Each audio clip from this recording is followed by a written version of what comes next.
제가 그 전교회에 있을 때 그 전교회 담임 목사님께서 되게 좋은 전통 하나를 가지고 계시더라고요. 뭐냐면 결혼하면 단푼이라도 부모님께 용돈을 드려라 라고 이렇게 말씀을 하시더라고요.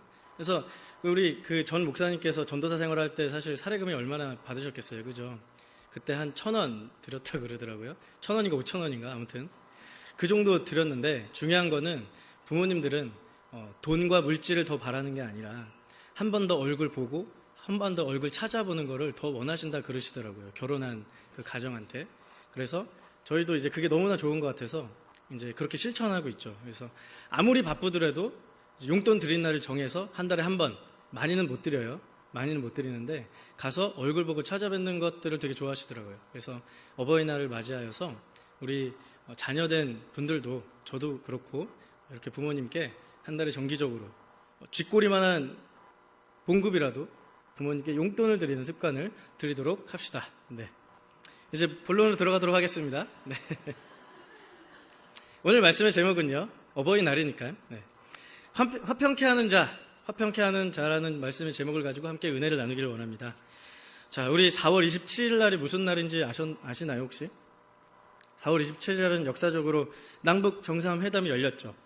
회담 이후에 저를 비롯한 많은 사람들, 여러분들께서도 어떤 생각을 하셨는지 모르겠지만 그런 생각을 했어요. 그리고 담임 목사님이랑도 이제 함께 설레는 마음으로 얘기했죠. 아, 우리 이제 북한에 등산하러 가는 건가? 하면서 굉장히 이제 곧 있으면 이제 우리도 북한에 여행을 갈 수 있는 건가라는 이러한 이제 이런 설레는 얘기들을 했습니다. 그리고 드디어 6월 12일 날에는 북미 정상회담이 열릴 예정이라고 합니다. 네, 뉴스가 최근에 나왔죠. 그래서 이제 최근에 저는 뉴스를 보면서 사실 좀 이제 긴장했어요. 왜냐하면 이제 남북 정상회담은 되게 평화롭고, 그리고 이제 평화협정까지도 얘기가 오가고 이래서 너무나 좋았는데, 그 전에 서로 막 견제를 하는지 막 봤을 때에는 저러면 안 되는데 하면서 잘 이렇게 회담이 열려야 되는데 라는 그러한 생각들이 있었어요. 근데 이제 뭐 장소도 이미 결정됐죠. 뭐 장소도 이미 정해지고 뭐 실무끼리도 이미 다 결정이 된 것 같아요. 그래서 이제 트럼프 대통령이 얘기하기를 이제 뭐 평화를 기대해도 좋을 것 같다라는 이런 얘기를 하면서 실무진들끼리는 이미 얘기가 다 마쳤구나라는 생각을 했습니다. 근데 이제 제가 이제 이 기사를 보고 이제 네이버 검색란이라는 데가 있어요. 거기다 이제 트럼프를 한번 쳐보려고 그랬죠. 그 트위터에 어떤 내용이 있는지. 그래서 SNS에 그래서 트럼프 치자마자 연관 검색어로 뭐가 나오는지 아세요? 노벨 평화상 트럼프 이렇게 나와 있는 거예요. 그래서 이게 저는 이제 노벨 평화상 트럼프 이 연관 검색어 보면서 이번 협정이 잘 맞춰져서 한반도에 이렇게 평화가 오게 되면 이 노벨 평화상은 트럼프가 타야 되지 않겠나라는 이런 맥락에서 아마 검색어가 나온 것 같아요. 그래서 제가 한 TV 프로그램에서도 봤을 때에도 이제 트럼프가 앞에서 연설을 막 하는데 저쪽에서 노벨 하는데 계속 얘기하고 있는데 노벨 하고 이러고 있는 거예요. 그래서 그 반응에 이제 트럼프 대통령도 얘기를 다 마치고 막 껄껄껄 웃으면서 노벨 껄껄껄 하면서 이렇게 막 웃으면서 이렇게 좋아하더라고요. 그래서 자, 이제 평화가 찾아온다라고 할 때 평화라고 할 때 우리는 일반적으로요, 전쟁이 없고 폭력이 그침이라는 의미로 우리가 좀 사용을 하죠. 평화라고 했을 때. 전쟁이 없으면 우리는 평화가 찾아왔다라고 합니다. 그래서 우리가 물론 폭격을 이제 중지하고 총을 내려놓는 것은 평화로 나아가는 첫걸음이기도 하죠. 그런데요, 오늘 우리가 얘기하고 있는 이 성경에서 말하는 평화는요, 단순히 전쟁을 그치는 소극적인 의미보다는 적극적인 의미를 가지고 있다는 겁니다. 그래서 평화와 관련있는 오늘 말씀 9절을 다시 함께 우리가 읽어보도록 하겠습니다. 화평하게 하는 자는 복이 있나니 그들이 하나님의 아들이라 일컬음을 받을 것이미요. 아멘. 자, 우리가 오늘 읽은 이 9절 말씀, 화평케 하는 자는요, 헬라어로는요 에이레노 포이 오이라는 뜻입니다. 에이레노 포이 오이. 그래서 에이레네라는 게 이제 평화, 화평이라는 의미를 가지고 있고요. 포이에마라는 단어는요, 만들다, 행하다라는 뜻을 가지고 있어요. 그래서 이 평화, 화평이라는 단어와 만들다, 행하다라는 단어가 합쳐져서 평화를 만드는 사람, 평화를 행하는 사람이라는 뜻을 우리가 이렇게 얘기를 할 수 있습니다. 그래서 영어 번역도요, 살펴보면요, 피스메이커라고 이렇게 나와 있어요. 피스메이커가 뭡니까? 피스, 평화, 메이커, 만드는 사람. 평화를 만드는 사람이라는 뜻이에요. 그래서 우리가 오늘 읽은 성경에서는요, 화평하게 하는 자는요, 좀 더 쉬운 뜻으로 얘기를 하자면 평화를 만드는 사람 정도라고 우리가 이야기하면 좋을 것 같아요. 평화를 만드는 사람, 화평을 만드는 사람, 화평을 행하는 사람. 그런데요, 이 화평하게 하는 자, 그리고 이 평화를 만드는 자, 에이레노 포이 오이라는 이 단어는요, 성경 전체를 통해서 이렇게 찾아보니까 오직 여기에만, 화평케 하는 자, 평화를 만드는 자라는 단어가 오직 여기에서만 나오더라고요. 그래서 여기에서만 등장하는 단어기 때문에, 구절에서만 나오는 단어기 때문에 특별한 단어라고 우리가 좀 여겨볼 수가 있어요. 그리고 우리가 여기서 한 가지 짚고 넘어가야 될 것이 한 가지가 있습니다. 본문에서 말하는 평화가 어떤 평화를 말하는가라는 거예요. 평화라는 단어가 굉장히 추상적이잖아요. 부부관계도 싸우지 않은 평화고, 전쟁하지 않는 것도 평화고, 이 평화라는 단어의 범주가 굉장히 넓은 범주인데, 그렇다면 어떤 평화를 만들어야 평화를 만드는 자라고 이야기를 들을 수 있을까요? 성경에서 말하는 전쟁의 위기를 끝나면 화평케 하는 자가 되는가요? 아니면 트럼프 후보 이 사람처럼, 아니면 노벨 평화상을 타야지 화평케 하는 자라는 이런 성경의 말씀을 이렇게 들을 수 있을까요? 근데 우리가 이것에 대한 실마리는요, 오늘 우리가 읽은 본문 중에서요, 평화를 만드는 자가 받을 오늘의 복을 살펴보면 알 수가 있습니다. 평화를 만드는 자가 받을 복은 뭘까요? 평화를 만드는 자가 받을 복은 하나님의 아들이 되는 복을 받는 겁니다. 하나님의 아들이라 일컬음을 받을 것이요, 이렇잖아요. 그러니까 쉽게 말하면 평화를 만드는 자는요, 하나님의 아들이 될 거다, 이런 거예요. 평화를 만드는 자가 받을 복은 하나님의 아들이 되는 복을 받을 거다, 이런 뜻입니다. 그래서 신약 성경에서는요, 하나님의 아들이라고 할 때, 신약 성경에서는 하나님의 아들이라고 할 때 두 가지 의미로 하나님의 아들을 써요. 첫 번째는요, 누구를 가리키냐면요, 그리스도 예수를 가리킬 때 하나님의 아들이라고 가리킵니다. 그래서 마가복음 1장 1절에서는 이렇게 얘기하죠. 하나님의 아들 예수 그리스도라고 시작해요. 하나님의 아들 예수 그리스도의 복음의 시작이다. 예수님이 하나님의 아들이라고 얘기를 합니다. 그리고 둘째로는요, 그리스도 예수를 믿는 사람들을 가리킬 때 하나님의 아들이라고 이렇게 나와 있습니다. 갈라디아서 3장 26절에 너희가 다 믿음으로 말미암아 그리스도 예수 안에서 하나님의 아들이 되었으니, 그리스도 예수 안에서 하나님의 아들이 되었으니, 그리스도 예수를 믿는 사람이 하나님의 아들이 됩니다. 그래서 너희가 그리스도 예수를 믿었기 때문에 너희가 그리스도 예수 안에서 하나님의 아들들이 되었다. 즉 예수 믿는 사람은 하나님의 아들이라고 성경은 오늘 얘기하고 있는 겁니다. 그렇다면 오늘 말씀, 하나님의 아들이라 일컬음을 받을 것이라는 이 말씀에서는요, 하나님의 아들은 누구를 가리킬까요? 오늘 우리가 읽은 성경에서 하나님의 아들은 누구를 가리킬까요? 예수님을 가리킬까요? 아니면 예수님을 믿는 제자들을 가리킬까요? 네, 예수님을 가리킵니다. 왜냐하면 오늘 이 말씀을 하신 분이 예수님이잖아요. 예수님께서 하나님의 아들이라 일컬음을 받을 것이요 라고 했기 때문에 이 하나님의 아들, 오늘 본문에서 가리키는 하나님의 아들은 예수님을 믿는 제자들을 가리킵니다. 자, 방금 제가 여러분들에게, 성도 여러분들에게 본문에서 말하는 평화는 어떤 평화를 말할까요? 라고 질문을 했어요, 방금 전에. 그럼 어떤 평화를 만들어야 평화를 만드는 자라고 할 수 있을까요? 그래서 우리가 이것을 알기 위해서는 첫째, 하나님의 아들이신 예수께서 먼저 무엇을 하셨는지 알아야 되고요. 그리고 하나님의 아들이신 예수께서 무엇을 하신 이것을 기초로 본문에서 말하는 평화가 과연 어떤 평화인지 우리가 알 수가 있어요. 그리고 그리스도 예수를 믿음으로 예수 안에서 하나님의 아들 된 자로서의 우리가 구체적으로의 삶 속에서 어떤 평화를 만들어야 되는지, 예수님의 제자들인 우리가 어떤 평화를 만들어야 되는지 적용할 수 있는 겁니다. 그래서 먼저 첫째, 하나님의 아들이신 예수께서 무슨 일을 하셨는지 우리가 한번 좀 알아보도록 하겠습니다. 자, 하나님의 아들로서 예수께서 왜 이 땅 가운데 오셨을까요? 왜 성육신 하셨을까요? 이 땅에 오신 목적은 뭘까요? 제가 왜 질문을 세 가지로 했냐면, 이 땅에 왜 오셨을까? 성육신 하신 목적은 뭘까? 이 땅에 오신 목적이 뭘까? 이게 다 같은 질문입니다. 이 땅에 오신 목적을 왜 물어보냐면, 이 땅에 오신 목적이 바로 예수께서 이 땅에서 무슨 일을 하셨냐가 되기 때문입니다. 그래서 같은 질문입니다. 그래서 하나님의 아들로서 예수께서 이 땅에 오신 목적이 뭐냐면 답은 9절에 있습니다. 오늘 우리가 읽은 9절에 하나님의 아들이신 예수께서 이 땅에 오신 목적, 예수께서는요 화평케 하는 자로서 이 땅에 오셨습니다. 평화를 만드는 사람으로서 이 땅에 오셨어요. 화평을 이루시기 위해서 이 땅에 오셨어요. 그래서 예수께서 성육신하신 목적은, 이 땅에 오신 목적은 뭐냐면요, 두 단어로 이렇게 얘기할 수 있습니다. 평화. 예수님은 평화 때문에 이 땅 가운데 오셨습니다. 그래서 예수님께서 이 땅에 나신 날 천군 천사들이 목자들에게 나타나서 이렇게 얘기했죠. 지극히 높은 곳에서는 하나님께 영광이요, 땅에서는 하나님께서 기뻐하시는 사람들 중에 평화로다.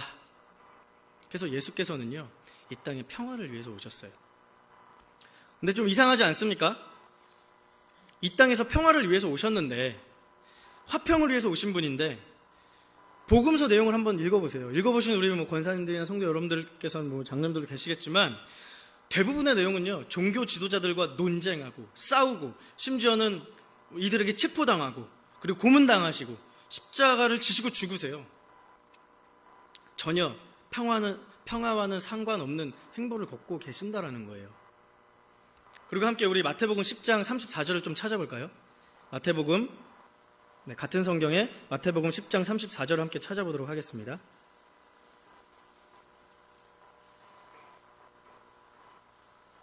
마태복음 10장 34절을 함께 읽어보도록 하겠습니다. 내가 세상에 화평을 주러 온 줄로 생각하지 말라. 화평이 아니요 검을 주러 왔노라. 재밌는 말씀입니다.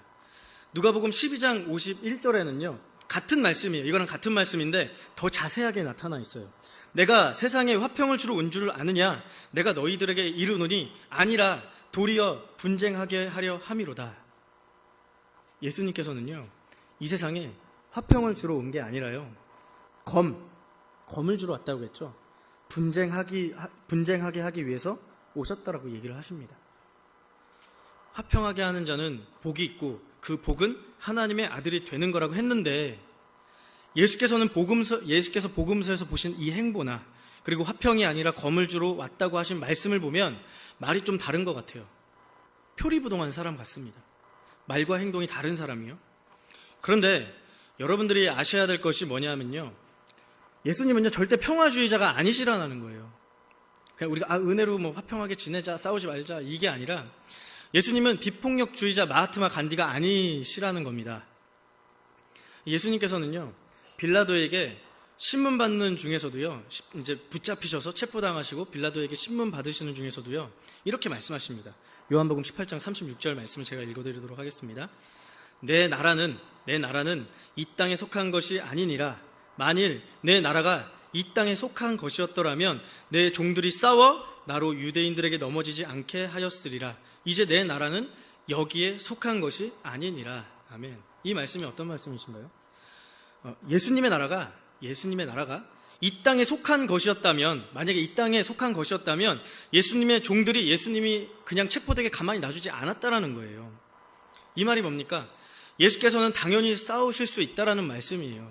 이 땅이 예수님의 나라였다면 예수님의 종들과 함께 싸우겠다라는 말이에요. 근데 왜 안 싸우시냐? 왜 그냥 체포당하시느냐? 예수님의 나라가 이 땅과는 아무런 상관이 없기 때문에 그렇다라는 겁니다. 이 땅과 아무런 상관이 없기 때문에 나는 싸우지 않겠다라는 거예요. 근데 만약에 이 땅과 상관이 있다면 당연히 싸우시겠죠. 천군 천사를 부르셔가지고 공격하시겠죠. 그렇다면 우린 여기서 한 가지 짚고 넘어야 될 것이 있습니다.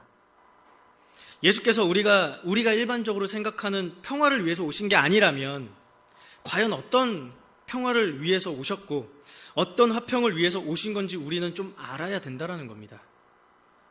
여러분, 이 평화라는 단어, 이 평화라는 개념은요, 이 평화라는 개념은 굉장히 관계적인 단어입니다. 관계적인 단어.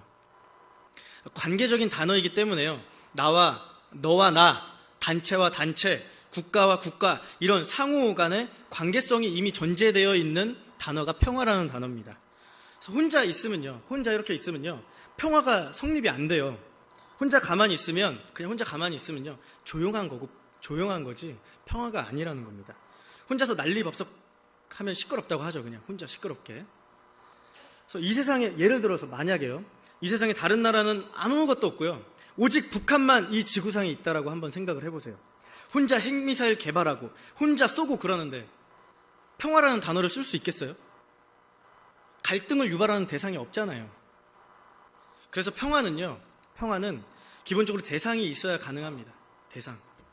그래서 평화라는 단어는 이제 제가 아까도 얘기했듯이 관계적인 단어고요. 그리고 상호 관계성이 전제되어 있는 단어라는 겁니다. 그래서 이 평화라는 단어가 관계적인 단어고 상호 관계성이 있기 때문에 여기에는요, 질서라는 개념이 들어오게 됩니다. 질서. 사람과 사람 간의 갈등이 없고 다툼이 없으려면 서로에게 질서를 지켜줘야 되거든요. 그래서 우리는 이 질서를 예의라는 이름의 사회적 약속을 맺습니다. 예의라는 이름의 사회적 약속. 여러분 혹시 그거 아시나요? 우리나라 말에는요, 존댓말이 굉장히 발달되어 있는 거 여러분 혹시 아시나요? 뭐 말 안 해도 아시겠죠. 이미 다 경험하고 계시니까. 그래서 영어 같은 경우에는요, 높임말이 없어요. 뭐 나이가 많으신 분이든 작으신 분이든 헬로우는 헬로우예요. 안녕이에요. 그래서 우리는 번역할 때 안녕이라고 하는데 어떻게 저 싸가지 없는 어린애가 어른한테 헬로우가 될 수가 있어 라고 하는데 영어는요, 높낮짐의 발음이 없어요. 단지 좀 표현을 부드럽게 하기 위해서 한 가지 표현이 있어요. please, 제발, 딱 그렇게 부드럽게 하는 표현 외에는 높임법이 없고요. 우리나라만큼 높임법이 있는 나라가 흔치 않습니다. 그래서 우리나라에서 예를 들어는요, 밥 먹어에 대한 높임말이 뭔지 아십니까? 네, 맞아요. 어떤 이제 분은요, 밥 잡수세요라고 하는데 제가 다시 조정했어요. 진지 잡수세요.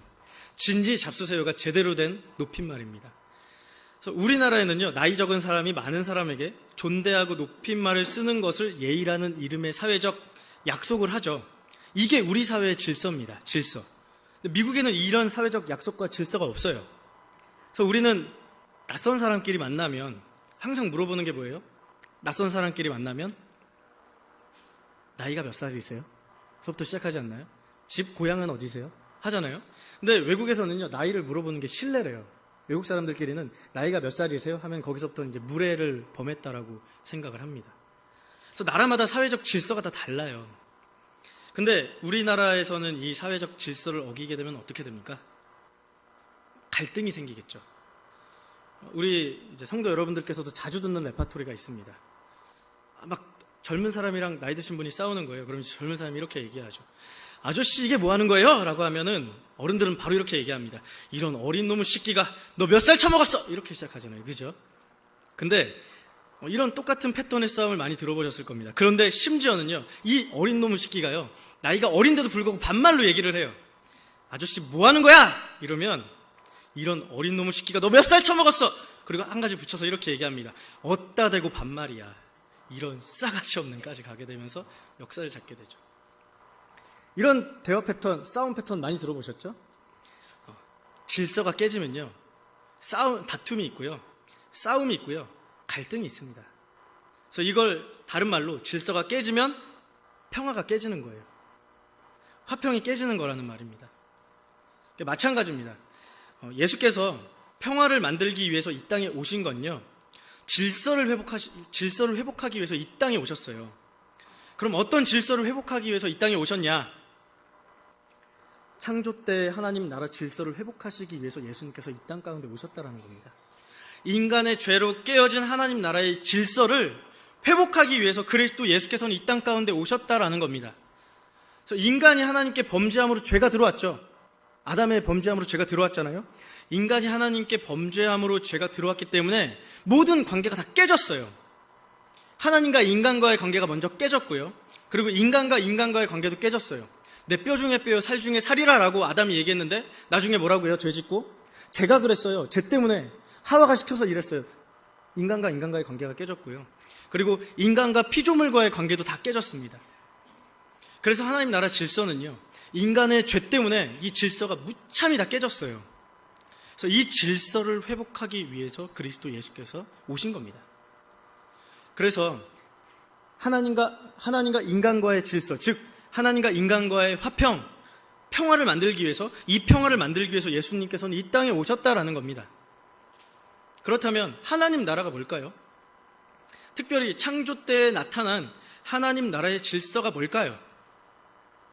창세기에 나오는 창세기에 나온 창조는요, 땅의 혼돈과 공허를 질서와 채움으로 만들어가는 과정이 포함됩니다.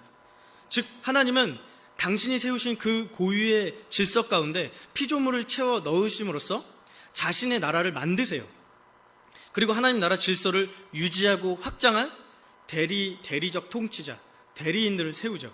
대리 통치자로 인간을 마지막에 창조하시고, 그리고 이 인간에게 하나님 나라를 다스릴 수 있는 권한을 주셨어요. 창세기 1장 28절입니다. 다 아는 말씀이기 때문에 그냥 읽어드릴게요.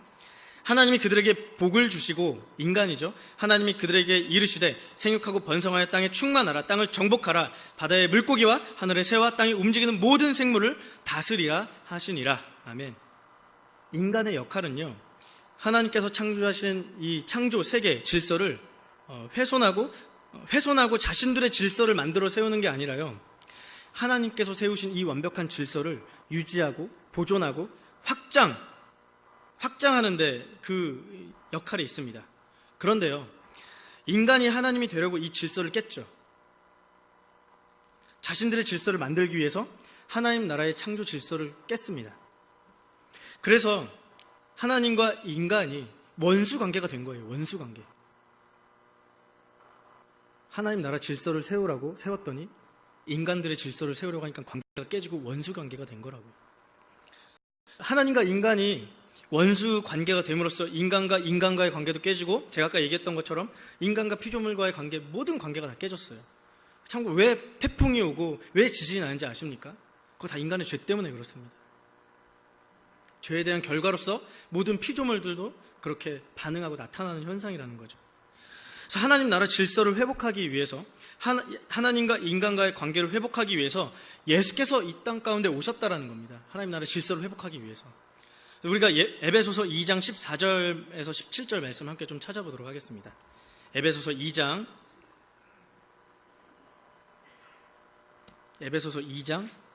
14절에서 17절 말씀. 에베소서 2장 14절에서 17절 말씀을 합독해 보도록 하겠습니다. 그는 우리의 화평이신지라 둘로 하나를 만드사 원수된 것 곧 중간에 막힌 담을 자기 육체로 허시고 법조문으로 된 계명의 율법을 폐하셨으니 이는 둘로 자기 안에서 한 세 사람을 지어 화평하게 하시고 또 십자가로 이 둘을 한 몸으로 하나님과 화목하게 하려 하심이라. 원수된 것을 십자가로 소멸하시고 또 오셔서 먼 데 있는 너희에게 평안을 정하시고 가까운 데 있는 자들에게 평안을 전하셨으니. 아멘. 예수께서는요, 평화를 위해서 오셨다라는 겁니다. 그럼 무슨 평화냐? 특별히 하나님과 인간과의 원수됨을 화해시키는 평화를 위해서 오셨다라는 겁니다. 하나님과 인간 간의 원수된 것을요, 십자가로 소멸하시기 위해서 오셨다라는 겁니다. 그래서 원수된 것을 십자가로 소멸했다라는 건요, 예수께서는 하나님과 인간 사이에 평화를 만들기 위해서 죽으셨다라는 거예요. 여러분들께서는, 성도 여러분들께서는 창세기 1장, 2장에 나와 있는 창조 이야기를 믿으십니까? 믿으시면 아멘 해보십시오. 태초에 하나님이 천지를 창조하시니라 이 말씀을 정말 믿으세요? 여러분, 창세기 1장, 2장의 이 창조 이야기를 믿는다라는 건요, 우리는 일반적으로 이렇게 생각을 하죠. 역사적 사실을 믿는 거. 하나님께서 태초에 천지를 창조하셨다라 이 말씀, 첫째 날부터 여섯째 날 안식하시는 그날까지 하셨다라는 걸 우리는 역사적으로 믿으면 믿는다라고 생각을 합니다.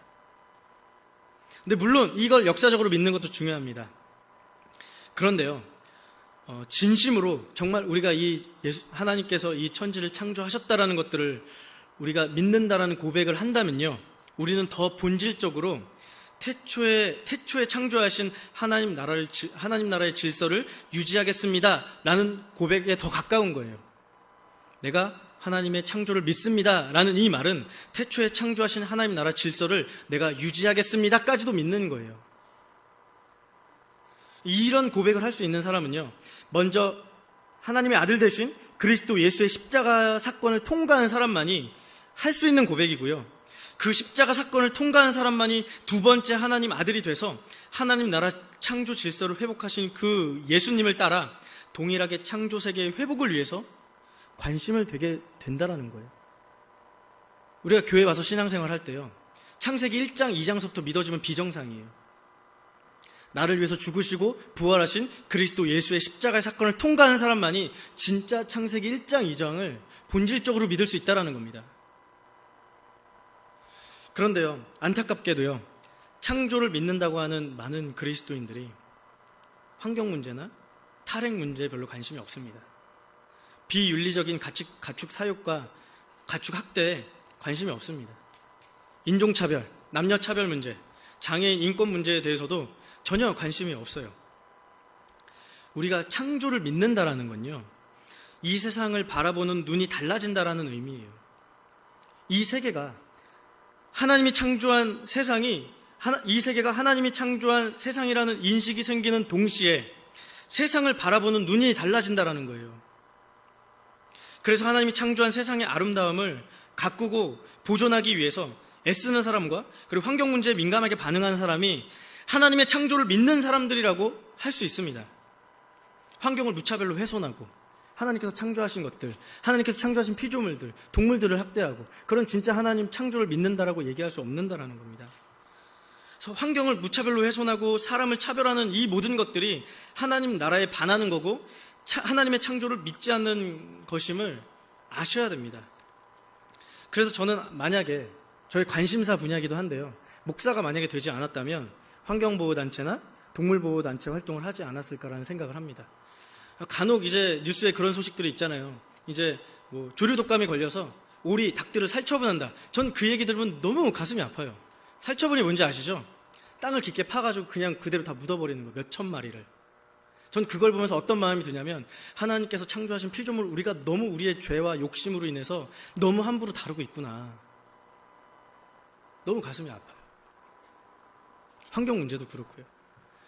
그렇다면 구체적으로 이거는 제 관심사에 대한 창조라면 구체적으로 여러분들의 삶 속에서는 어떻게 평화를 만들어 나갈 수 있을까요? 주께서는요, 화평을 만들기 위해서 그리고 평화를 만들기 위해서 첫째 뭐 하셨냐면 죽으셨습니다. 주께서 그렇게 아들된 자로서, 예수님께서 그렇게 아들된 자로서 먼저 그렇게 죽으셨고 먼저 그렇게 하셨기 때문에 우리도 우리의 삶 속에서 화평을 만들기 위해서는요, 죽는 연습을 해야 됩니다. 저와 여러분들의 삶 속에 우리들의 혈기 죽이는 연습을 매 순간 매초 하셔야 되고요, 그리고 여러분들의 정욕을 죽이는 연습을 하셔야 된다는 겁니다. 그건 저에게도 포함된 내용이고요. 혈기가 있는 곳에는 항상 다툼이 있어요. 몸된 교회를 섬기는 거 얼마나 아름답지 않습니까? 근데 그 안에 혈기가 들어가면 어떻게 되는지 아십니까? 교회 일을 하고 교회를 섬기는데도 다툼이 일어나는 놀라운 광경이 일어납니다. 왜 우리가 혈기를 죽일 수 있을까요? 예수께서 나를 위해서 먼저 죽으셨기 때문에 가능한 겁니다. 이 십자가를 통과하는 사람만이 진정한 화평을 맛볼 수 있고 만들어갈 수 있다는 겁니다. 이제 말씀을 정리하도록 하겠습니다. 화평케 하는 자, 평화를 만드는 자가 누굴까요? 먼저 하나님의 아들이신 그리스도 예수께서 십자가를 지심으로 만드신 이 평화를 깊이 경험하고 하나님 나라 창조 세계 질서의 회복을 위해서 관심을 가지고 실천하며 사는 그리스도인을 말합니다. 그래서 이런 사람이 그리스도 예수께서 재림하시는 그 마지막 때 하나님의 아들이 될 거라는 겁니다.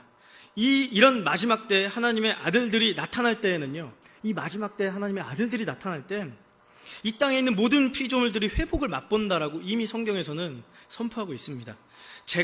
이건 제가 한 말이 아니고요, 로마서 8장 19절에서 21절 말씀입니다. 제가 읽어드리도록 하겠습니다.